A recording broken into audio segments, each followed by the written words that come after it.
Gemma, la científica de datos Cathy O'Neil suele decir siempre que los algoritmos son opiniones encerradas en matemáticas. ¿Quiénes y qué opiniones están encerradas en estos algoritmos?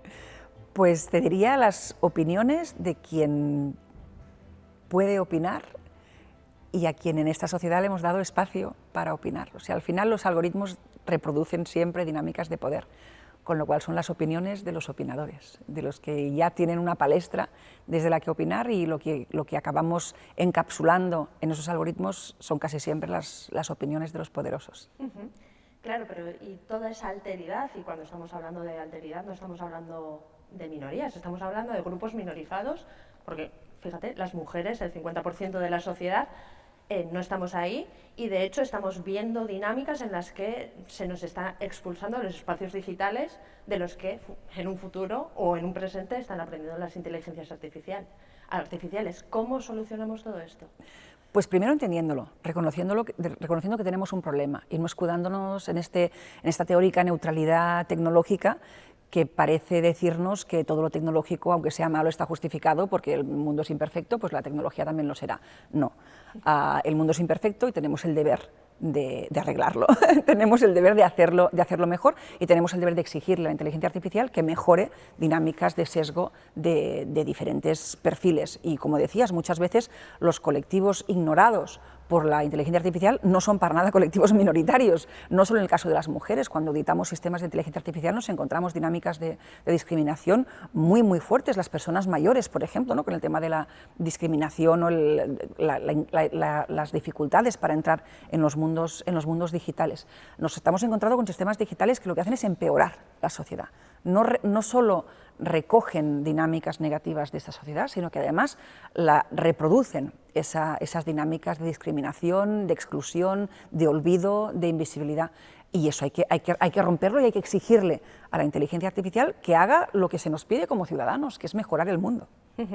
Y de hecho, en esa dinámica que tú comentabas, ¿no?, el cómo no es que reproduzcan los sesgos, sino que a veces los reproducen, o sea, enfatizan todavía más en todo ello. Nuestras compañeras de la Universidad de Deusto acaban de sacar una publicación en Nature, Lucía Vicente y Elena Matute, que lo que dice es que la inteligencia artificial está heredando todos esos, pero ojo, cuidado, porque ahora las personas están empezando también a heredar los sesgos de la inteligencia artificial. ¿Cómo paramos este bucle? Reconociéndolo y abordándolo. Sabemos que la sociedad tiene sesgos, sabemos que la inteligencia artificial tiene sesgos, y sabemos que podemos utilizar a la sociedad y a la inteligencia artificial para minimizar los sesgos, pero para hacerlo hay que querer hacerlo.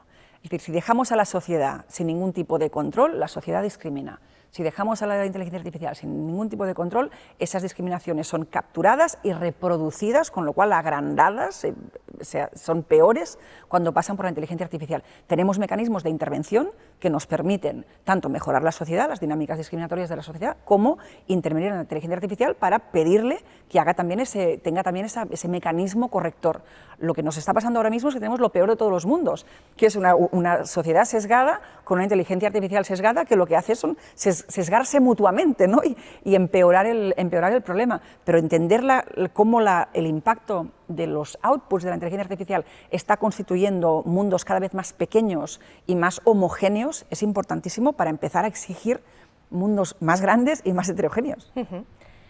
Y estamos viendo que se empiezan a hacer pequeños parches por parte, por ejemplo, de las empresas tecnológicas, sobre todo de manera totalmente reactiva. Es decir, cuando la ciudadanía, ¿no?, pone en solfa que el traductor de Google pues tiene toda una colección de sesgos que se traducen, nunca mejor dicho, al desarrollo tecnológico que hace esta herramienta, incorporan un pequeño parche bastante cosmético, ¿no?, porque nos dicen, mira, en caso de hacerte una traducción te voy a devolver la doble traducción, siempre y cuando sean frases cortas, obviamente. Cuando empiezan ya párrafos volvemos a incurrir en los sesgos. Entonces vemos que las tecnológicas hacen elementos proactivos bastante poco, es decir, todo muy reactivo.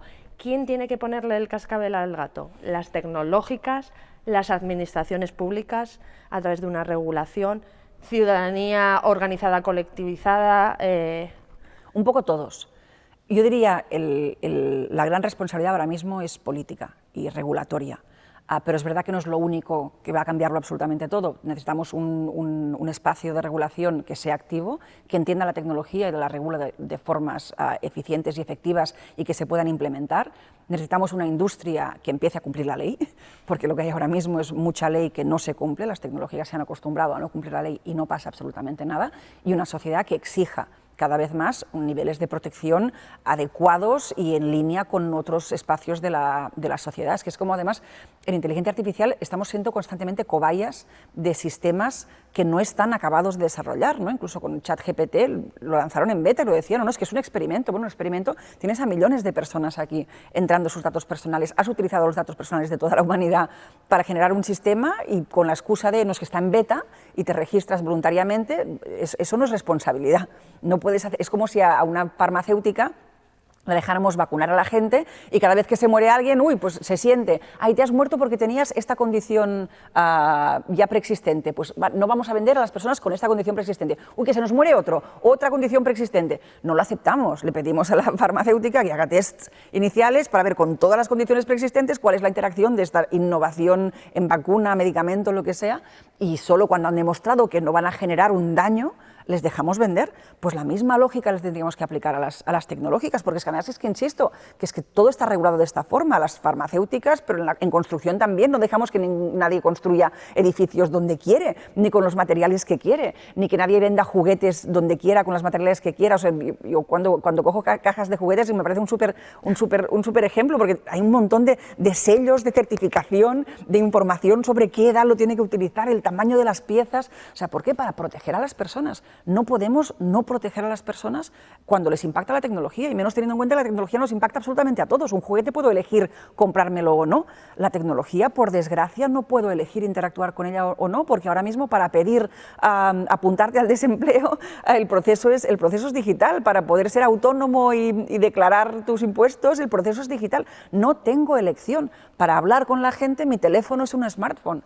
No puedo elegir, con lo cual, con mucha más importancia, la necesidad de regular para proteger a las personas. Y ahora mismo nos falta regulación, nos falta cumplimiento de la regulación y nos falta, aunque yo nunca pondría la responsabilidad sobre la ciudadanía, pero nos falta una ciudadanía mucho más clara y mucho más reivindicativa en querer ser protegida por estos procesos y dejar de asumir las consecuencias negativas como algo individual, qué mala suerte he tenido, y empezar a exigir sentirse protegido y protegidas en estos ámbitos.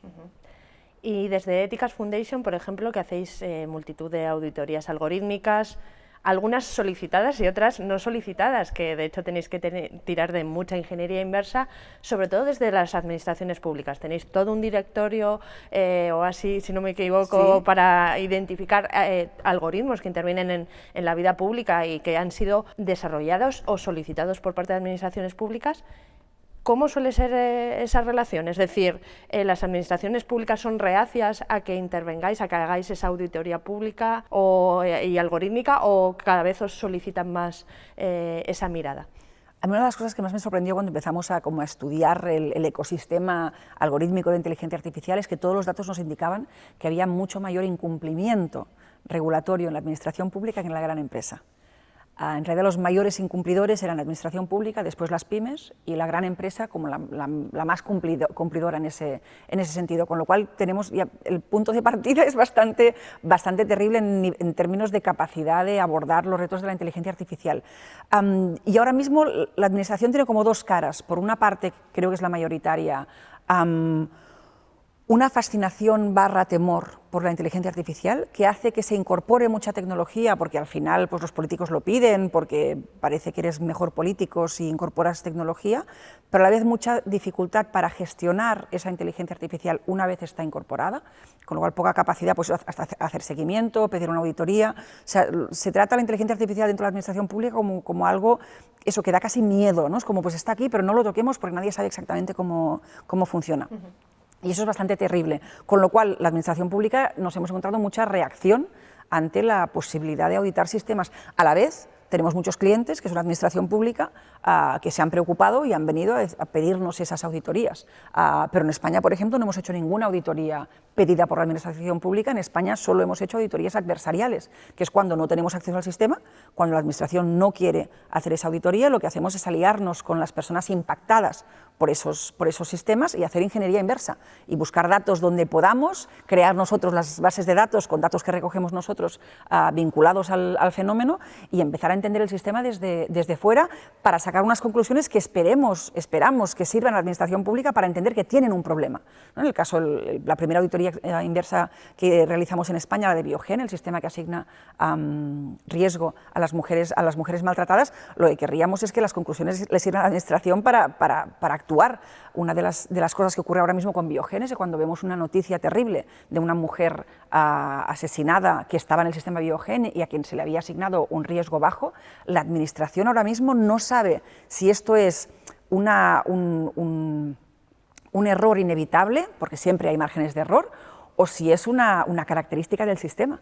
Lo decimos en inglés, ¿no? ¿Es un bug o es un feature? Ahora mismo la administración no sabe. Cuando hay alguien, una mujer con bajo riesgo que es asesinada, la misma administración no ha puesto los mecanismos para saber si su sistema está funcionando de forma que desproteja a personas a quien tendría que proteger mejor. Eso es inaceptable. Que la administración tenga herramientas que no entiende y que están determinando cosas tan importantes como qué nivel de protección tienes como mujer en riesgo de maltrato o de asesinato es inaceptable. Con lo cual, lo que queremos cuando auditamos desde fuera es proporcionar esa información y darle las herramientas a la administración para que pierda ese miedo y se atreva a hacerle preguntas a la inteligencia artificial y a mejorar su forma de funcionar. Por desgracia, en España se es muy reacio. Y eso que España fue un pionero en regular la auditoría de los sistemas automatizados que impactan sobre población. Hay un artículo del régimen jurídico de la función pública que establece que cualquier sistema automatizado con impacto sobre la población deberá ser auditado, y nadie ha auditado en este país, con lo cual el regulador ha hecho su trabajo. Y aquí no es un tema de la industria, es un tema de la misma administración pública que no cumple sus propias normas. Y para terminar, y ligado con todo esto que estabas indicando, ¿cómo ves el panorama mundial a nivel regulatorio, precisamente? Pues es un momento increíble, porque llevábamos muchos años de Europa liderando a nivel regulatorio, pero con muy poca capacidad de cambiar prácticas. Regulábamos, pero nadie cumplía la legislación. Y lo que ha ocurrido en los últimos 2 años máximo, te diría en realidad el último año, es un despertar en Estados Unidos a los riesgos de la tecnología y además un despertar que se vio muy reforzado con ChatGPT. Sale ChatGPT cuando Estados Unidos ya está viendo que eso de la tecnología sí muy bien, pero que hay riesgos, impactos que hay que mitigar. De repente sale ChatGPT y lo que hace es reforzar esa mirada crítica de necesidad de regular sobre la tecnología, y Estados Unidos ahora mismo está muy abierta a la regulación, que es algo muy poco habitual. En Estados Unidos toda la regulación suena como algo malo. Y en tecnología hay una como asunción general de que viene regulación y de que la regulación es deseable. Y por otra parte tenemos China liderando en regulación, además regulaciones de muy alto calado y mucho más concretas y prácticas que la regulación en Europa o en Estados Unidos, con lo cual los grandes bloques ahora mismo están despertando y al menos poniendo la voluntad regulatoria. Quien nos falta aquí es la industria. Quien aún no está reaccionando es la industria en decir, vale, entendemos que lo que hacemos tiene mucho valor, pero también tiene riesgos y que esos riesgos hay que mitigarlos. Igual que mitigamos los riesgos de los coches con limitadores de velocidad y con cinturones de seguridad, de los medicamentos con ensayos clínicos y de los edificios con la aprobación de los materiales y certificación y licencias. Es decir, no les pedimos nada que no se pida a ningún otro sector. Pero ahora mismo, por desgracia, la industria parece que no recibe el mensaje, o al menos no pone las herramientas para empezar a ser activo en este proceso de generar dinámicas mucho más positivas, favorables y garantistas en el desarrollo tecnológico. Genial, pues muchísimas gracias, Gemma, no solo por la conferencia, la entrevista de hoy también, sino por todo tu trabajo. Muchas gracias a ti, a vosotras y a todas las mujeres que trabajamos tecnología e intentamos hacer un mundo mejor también con tecnología.